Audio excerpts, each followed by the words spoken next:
Well, it's Friday, and you all know what that means. As you know, we continue with more with New Japan Pro Wrestling. I believe we're almost finishing up. We are not finishing up with the second round matches, and we're going to see who will advance now in the quarterfinals, which is going to be very, very interesting. And then we move on with AEW Rampage featuring certain interesting matches. Of course, we have Mariah May team up with her hero Toni Storm to take on two other wrestlers. But the obvious question is, who is Deonna Purrazzo's tag team partner? Well, that was a bit of a surprise, especially for me, and I'm sure for all of you. And we have the Undisputed Kingdom taking on Action Andretti and Top Flight. And we have other matches as well. Then, of course, we're going to see who levels up on this latest episode of NXT Level Up. And then we cap it up with some news updates to give you guys updates on what events the promotions are throwing out, who's booked, what matches are set, updates on WrestleCon, and then of course some interesting developments in the World Pro Wrestling. Two of them mostly coming. I think two of them, not sure, but yes. So let's get ready for another episode of Deleted Wrestle Zone.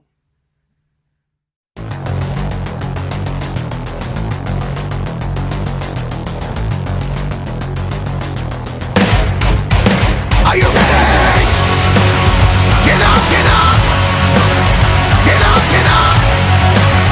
Get up, get up! Get up, get up! Get up, get up! Get up, get up! Welcome everybody to the Lead It Wrestle Zone, all things that is pro wrestling with AEW, NXT, New Japan Pro Wrestling, TNA, the National Wrestling Alliance, various promotions, wrestlers, matches, and championships. I am your host, J Rod here. So, if you are new to the channel, welcome. This is a channel where we do a lot of pro wrestling reviews from various promotions, not only from here in the United States, but also in Japan, Mexico, Canada, Europe, the UK, anywhere in the world of pro wrestling is not as big, but it continues to grow. We also do discussion videos, talk about various topics such as the wrestlers themselves, the promotions, factions, storylines, whatever we want to talk about. We also do more news updates. If I'm unable to put it on this episode, I can put it on a separate video by itself. We also do real-timing news updates to keep you guys on alert if something interesting has happened in the world of pro wrestling that needs to be spread upon. We also do New Sayaka Watch and various other cool things as well. So if you like what you see, please subscribe to us. So click on that subscribe button. You'll be getting a lot of daily reviews and other cool stuff on this channel. But if you like this episode, please give us a like on the like button or a nice comment in the description down below. Now, all introductions are set aside, so I believe it's time to do is New Japan Pro Wrestling.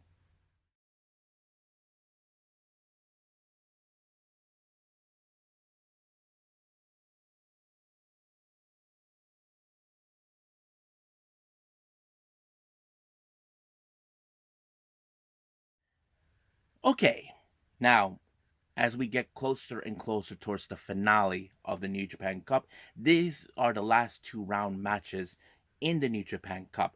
We have, of course, Yota Tsuji versus El Fantasmo, Ren Narita versus Zack Sabre Jr., which is a rematch to the what led to the tournament of the IWGP World Television title.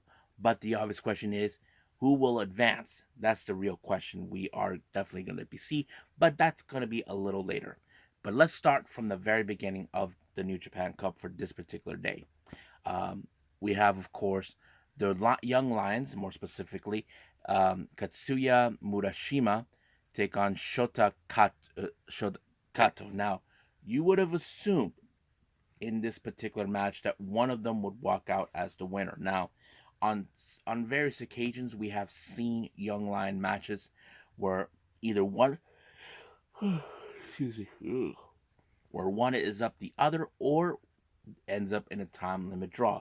So unfortunately, this match ended in a time limit draw after 10 minutes. So I'm sure there will be some improvements by these young lions. We'll keep an eye straight for them and see how they do. Now, our next match is a singles match. We have United Empire's Calvin Newman versus Mikey Nichols of TMDK. Now, you're probably saying, why is this match being less simple? TMDK are a bit short at the moment. I don't know what Kosa Fujita is doing at this point. Robbie Eagles is currently back in his home country of Australia, and I don't know about Shane Hayes. And of course, we all know what bad dude Tito is at. So basically, they've been short at the moment. But it's a good warm up for Mikey Nichols to get himself to do something. You would have assumed in some capacity that Calvin Newman, who we have seen improved on various occasions, would have won the match, but nope, it was Mikey Nichols that picked up the win on this one when he slammed them, and boom, it was over right from there. Now, our next match, we have Boltin Oleg, the guys from GBH, Tomoaki Hamna, and Togi Makabe, and along El Desperado take on just 5 guys, consisting of Doiki, Yuya Uemura, Taichi, and Sanada. Now, of course, there were moments where we see Desperado, who has to deal with um, 2 of his former teammates back in their Suzuki-gun days, Taichi and Doiki. Now, keep in mind, Despy never did like Doiki from the very beginning due to the fact that he called him that he's nothing but a bitch because he couldn't win matches. We have seen him pick up recent matches. The biggest one we can think about for him is, of course, is the one with Hiromu where he beat him in his singles competition. But, however, we all know that recently, because of Yuya Uemura, who lost that hair versus hair match with Yota Tsuji, has been picking up rackable wins with not only in singles and tag matches as well, but he was able to apply the deadbolt suplex onto Hamna, and just like that, it's over, giving just 5 guys the W. Now, our next match, we have Ryusuke Taguchi, the members of Chaos, consisting of Toru Yano, Tomohara Ishii, Yoshihashi, and Hiroki Goto, taking on, of course, their long-standing rivals, Bullet Club, consistent of Taiji Shimuri, Gabe Kidd, Chase Owens, Kenta, and David Finlay. Now, we know that one of the matches involved in the quarterfinals is David Finlay versus Hiroki Goto. That's going to be a very interesting match. But however, this is a prelude that leads to that. But unfortunately, this match ended with, of course, Chase Owens applying the package power driver on Taguchi. I had a feeling Taguchi was going to be the fall guy in this match, and it kind of did. And of course, Finlay goes out of his way saying that he's going to walk out as the winner of this tournament. So we'll see about that. Now, our next match, we have Yo. He teams up with Shota Umino and the guys from Just God, consisting of Yato, Tangaloa, and Hikuleo. They take on the guys from, well, those pieces of garbage is House of Torture.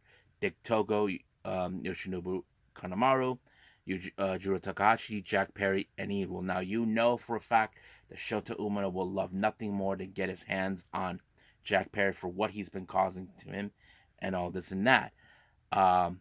But you would think that certain of their tactics would have worked, but however, that did not do any well for him because it was Yo who with the bridge and he pinned Dick Togo. However, things got a little out of hand because Kanemaru took back the IWGP Junior Heavyweight title and Yo went looking for him. Now, he does not, we know that he stole that belt just to torment him, but we'll see what happens until then. But a part of me would like to think that Kanemaru probably will love nothing more than have that belt to himself. So we're going to see how this rolls up with that. So that's going to be a lot of fun. Now, this is our last match for the non-New Japan Cup matches. We have the United Empire, Francesco Kira, Jeff Cobb, TJP, and Great Khan taking on LIJ's Bushi, Hiromu Takahashi, Shingo Takagi, and Tetsuya Naito. Now, of course, this is a very important match for United Empire for many reasons. One, we know that they're currently without a leader due to the fact that Will Ospreay is now here in the States appearing in AEW. But of course, the real question is who's going to step up. TJP has been that guy that stepped up recently. I don't know how this one is going to roll up, but it's going to be interesting to go. But as you know, they have one thing in their sights is, of course, Naito. They will love nothing more to beat him and get that belt back into the United Empire fold. But however, that is not going to be the case for a while because this match ended with Bushi getting the Tour of the Islands by Jeff Cobb, giving the United Empire the edge that it's needed. Now, Our next match is the next two matches are the New Japan Cup quarterfinals. We do have, of course, um, a very I have to say this is Yoda versus LP. I thought this match was insane. Not like it goes ugly. No, I thought this was fantastic because for a fact we have seen El Phantasmo how much he has developed in the last year and a half. And, ever since Jay White was kicked out of Bullet Club and all that, he has developed a newfound respect. He feels the fans are there for him now. And Yota Tsuji, who has been the one who declared himself that he will be the guy at the top, and he's never been wrong. We've seen him what he can do in the ring. I mean, the fans are behind him, but man, that match was so insane. But unfortunately, this match ended with a top rope stomp by Yota Tsuji, and that kind of ended right there. So Yota Tsuji advances. Now, our next match, we have Ren Narita and Zack Sabre Jr. This is a bit of a rematch from the finals of the IWGP World Television title that took place about maybe 2 years ago or so.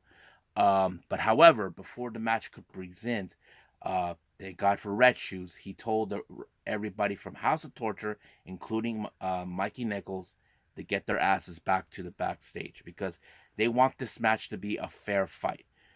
But of course, at some point, now 25 minutes have passed, like maybe 20 minutes have passed. There was going to be a crucial time where someone has to pick up the win. And of course, if this match ends in a time limit draw, both were eliminated. Unfortunately, the ref comes out. Jack Perry, including Takahashi, showed up. Then Mikey Nichols. Then freaking Kanemaru, Evil, and of course, Dick showed up. Just like always, and then of course the double cross. And of course, Randy is laughing his ass off. I just hope.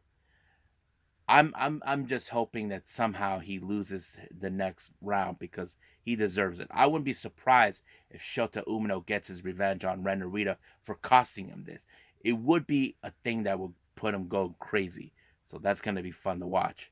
But right now, we'll see what happens. We do know there is another New Japan Cup event for the following day. So we'll get to that on the next episode. But for right now, let's move on with AEW Rampage.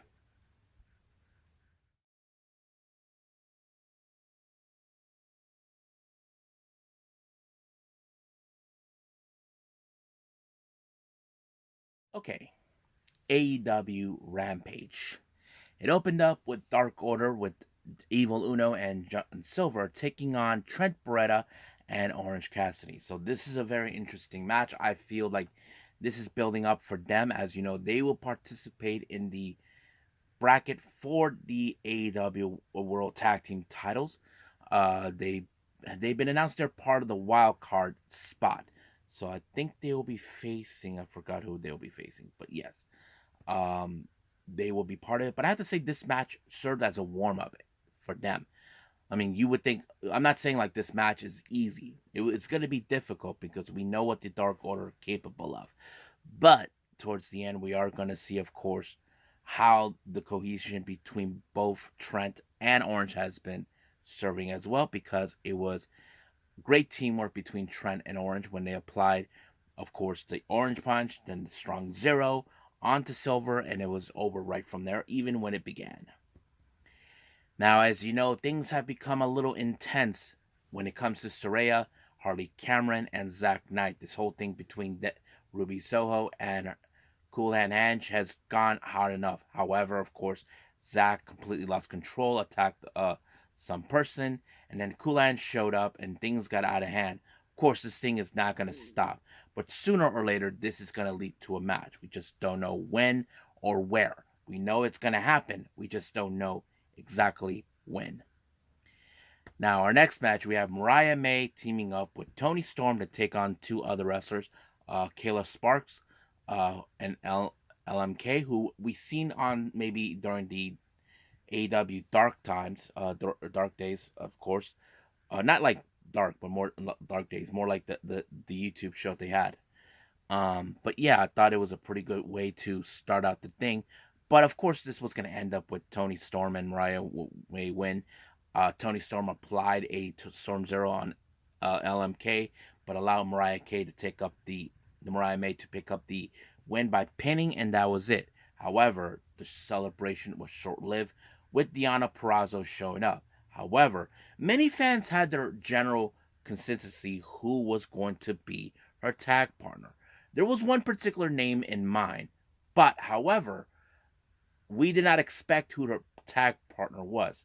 Uh, we thought it was going to be Britt Baker, who was the actual part. Well, we know those two are very good friends. But she got Deonna actually teamed up with Thunder Rosa. That was a very bit of surprise. I think many of you might have been surprised because we never expected that. But of course, while they were making their way to the ring, um, Storm, Toni Storm, Mariah May, and Luther hightailed out, just like Deonna Purrazzo predicted. So, yeah.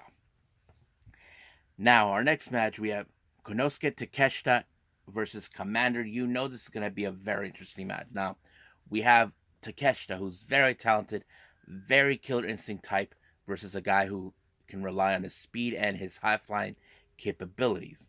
You would think that this was going to help him in some capacity, but Takeshita will always find a way to counter whatever move Commander was going to throw at him, which is no surprise.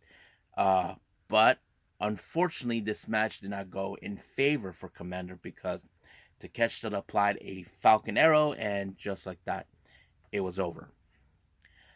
Now, our next match we have, of course, is the Undisputed Kingdom. Matt Taven, Mike Bennett, and of course, Roderick Strong taking on Top Flight, consistent of Darius and Dante Martin, and of course, their tag partner. You can say he's the unofficial member of Top Flight, Action Andretti. I had to say this is a good warm up for Taven and Bennett as well, due to the fact that we know 100% they are involved in the AEW World Tag Team Tournament. I think they're part of the wild card as well. I'm not 100%. I don't not 100% remember if I did saw that, but yes. But it was a pretty good match. I mean, we have seen how Top Flight and Action Andretti has been cohesion as a trios, but unfortunately, this match didn't go exactly in their favor because it was the end of Heartache by Roderick Strong to Action Andretti to pick up the win. So this is a bit of a good momentum for both, for Undisputed Kingdom, more specifically for Bennett and Taven at the tournament. So we'll see what happens until then. But for now, I think we're done with AEW. Let's go to NXT Level Up.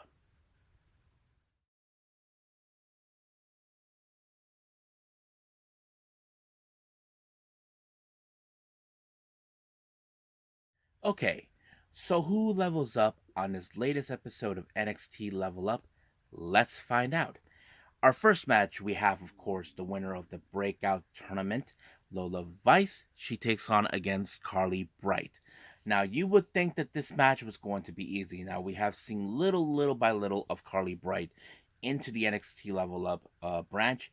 I mean, she has improved just a little bit, but however, Lola Vice, we have seen her improve the whole lot since arriving into the WWE, and she picked up a fantastic win when she applied a submission.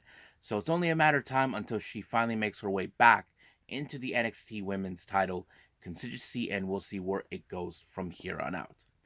Now, our next interview with Sarah, she interviews Big Body Javi and, of course, a guy named Drake Morax, hopefully I pronounce it Morax or whatever he called himself, talking about their upcoming match.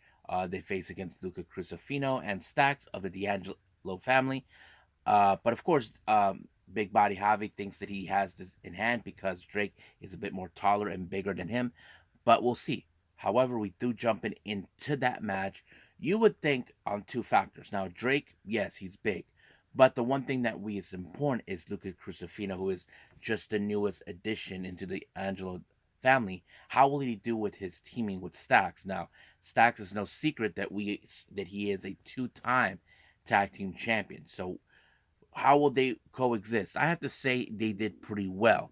However, I don't think it mattered to them knowing that Drake may have been big, but it did work out in their favor because it was the cement shoe by Stacks that gave them the win, and that was pretty much it. Now, our next match, we have Renkowski taking on Soruka, who made her return to the WWE after she was injured about a year ago or so. You would think now with this particular match, how much ring rust does she has? I mean, to me, watching her, I feel like she is still in fantastic shape. I'm sure she got herself back to training to sharpen her skills. But I think the one thing we all gonna ask that she still has it, because we will never forget the one move that put her on the map that made us talk more about her. We're talking about Snow Snatcher. But however, we have seen Ren Rakowski. She has grown significant. But it was, of course, the Soul Snatcher who picked up the win for Soruka. And of course, we'll see where it goes from here with them. I think that's pretty much it with all our reviews. So I think it's time for news updates.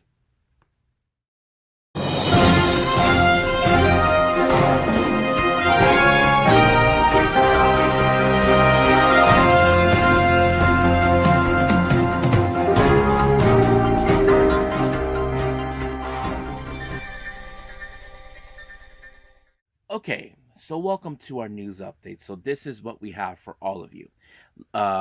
Let's begin with the GCW upcoming events. To be fair, I haven't seen none of the GCW events recently, but we'll get to those as soon as possible. But for right now, let's get started with these. We do have, of course, for the role model event taking place on the 23rd of this month, Blake Christian will be in action to take on Sawyer Wreck in a non-title match. So that's going to be a very interesting factor, knowing that this match is not for the GCW World Title. I'm presuming that they want to save this match, save this title for, of course, the Spring Break 8 for next month. So we'll see where that leads. And of course, two matches have been announced uh, for the following day on the 24th of March. The block is hot. Uh, Jacob and Zilla Fatu actually will team up once again. They take on Gringo Loco and El Bandito. That's going to be fun. Then, of course, there's the GCW World Tag Team titles. The Violence is Forever, Kevin Koo and Dominic Guarini will defend them against Nick Gage and very nice and very evil Danhausen. So that's going to be a lot of fun. And of course, the most interesting news has came around. This is, as you know, from Bloodsport 10 that takes place on April 4th. Shayna Baszler actually will participate. Now, this is a very huge news. Now, I will talk about that in a little bit on the developmental section of the news updates. But right now, let's move on. Pro Wrestling Noah, as you know, I announced that they will be doing some a UK tour. I did mention that now Michi Marufuji is one of the participants for this tour. But however, they announced four new names involving this. We have Kid Lycos and Kid Lycos 2. They will participate in the tour as well. But however, these guys are from the UK, so it would make sense. But they even brought in two wrestlers for the Noah, from Noah, Masakita Miya and Kaito Kiyomiya. So that's going to be interesting to watch. So I think that's it for all the promotional stuff. Update for WrestleCon for any of my subscribers who will be attending for the WrestleCon in Philly. They announced for Bobby Fulton. You may know him from the NWA. He's a former United States Tag Team Champion, so he will be there. And so is Abdullah the Butcher. I heard his name before, but yeah, so they'll be participating. Now for some interesting developments. Now, as you all know, what happened this past Wednesday, we saw the arrival of Mercedes Mone. She is now 100% All Elite. Wrestling Observer had a little talk with an unnamed WWE female talent who remained nameless. I don't know who talked about Mercedes Mone, about this whole thing with her going to AEW, and this is what they had to say about her. An unnamed woman in the WWE commented on Mercedes joining AEW as the pay she's receiving.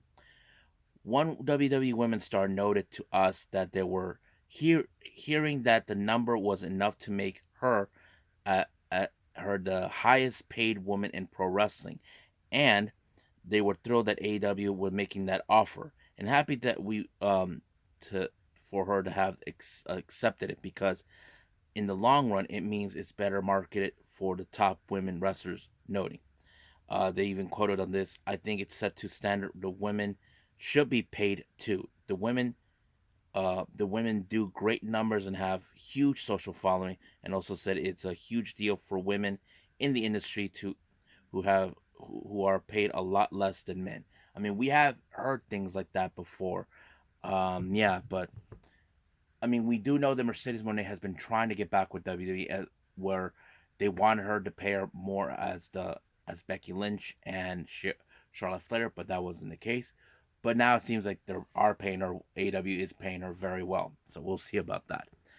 A very interesting development. Now, I mentioned this before on previous updates in the last couple weeks. As you know, Shuji Ishikawa has been named as the general manager for the Yoshi promotion Evolution. Uh, of course, Ishikawa's goal is to recruit more wrestlers. They already sent out the applications. A very interesting applicant just applied, and you're not going to believe who that is. Unagi. And of course, this led to Ishikawa being stunned. I don't know what's her angle here, which is kind of weird. But yes, I don't know what goes in the mind of Ishikawa, what he thinks of it, but that's going to be interesting. Now, this is a very interesting development. As you know, Giulia, by the end of this month, she'll be leaving Stardom. She just recently dropped the New Japan belt. Wrestling Observer actually had this to say. Giulia is leaving in a few weeks for Rossi Ogawa's new group, as well as several others, although names have not been announced yet. After a few months with that group, she'll be starting with WWE. She'll be doing one last singles match with Tam Nakano, likely put her over before leaving. Now, many people have commented about this recently, so I'm going to give you guys a nice short reasons why is this important. We all know Giulia, the kind of wrestler she is. She can actually deliver good matches. People are always behind her. But there was one thing that someone mentioned. This guy named Meerkat Ultra mentioned this, and I think certain people would agree upon. Giulia would have been considered as one of the aces of Stardom, but there was one obstacle she had to go through, and that obstacle was none other than, of course, Mayu Iwatani. Now, I remember back in 2021, was it, or 2022? No, 2021, for the 5-star Grand Prix. Giulia had that look in her face by looking at Mayu Iwatani. Now, what was that look? From what I saw in my own observation, it looks more like to Giulia. In her perspective, she feels like, hey, you may be the icon, but that is going to be mine. So it's like fighting over the throne of Mayu Iwatani. And now that whole thing will never happen. Like it leaves an open void. But who could be the one person that can actually pull it off? And it's the one person that most likely she'll put over, and that is, of course, Tam Nakano. So we could see a potential of that storyline where possibly Tam Nakano will do the impossible to beat Mayu Iwatani. But as for Giulia, I think that's a match that many people will never get to see, and it's unfortunately due to the circumstances of her decision of leaving. So it is what it is. Now, finally, as you know, I mentioned this just a little while ago. Shayna Baszler will be participating in Bloodsport 10. It appears that WWE are now making that decision to allow talent to participate. Now, we just don't know exactly to what extent. We know that in the past they would never allow wrestlers to participate in the independent promotions due to the fact that they're afraid of getting injured. Uh, but yes, um, but it's good for certain people. I know that this whole Bloodsport thing is a good thing because we know that recently WWE wanted to acquire Bloodsport due to the fact that, this is something similar to the NXT and Raw Underground that we saw, but theirs is much cooler than of course those in the NXT Underground and of course Raw Underground. So yeah. So we'll see what happens until then. If there's more information on this, I'm sure there's going to be some interesting developments regarding wrestlers participating in the independent shows. So we'll see. So I think that's pretty much it for now that we have with all the reviews and our news updates. So I think it's time to call it a day. Well, I hope everybody enjoys this episode. Coming up for our next one, we do know we have AEW Collision and another New Japan Cup event. So those two will be a priority. Now, I haven't decided yet if there was anything new I want to put in, but we'll see about that. Um, Kind of behind a little bit on certain events, but I'll get that done as soon as possible. I'm always on top of everything. So we'll just gotta wait and see how that rolls up. But however, I will do another Unagi Sayaka watch as soon as possible. That's gonna be a lot of fun for anybody, any of my subscribers who are big time Unagi Sayaka Unagi Sayaka fans. So I'm so excited for that. But for now, I will see you guys in the next DWZ time, same DWZ channel. I must bid all of you adieu. So goodbye. And have a nice day. Bang.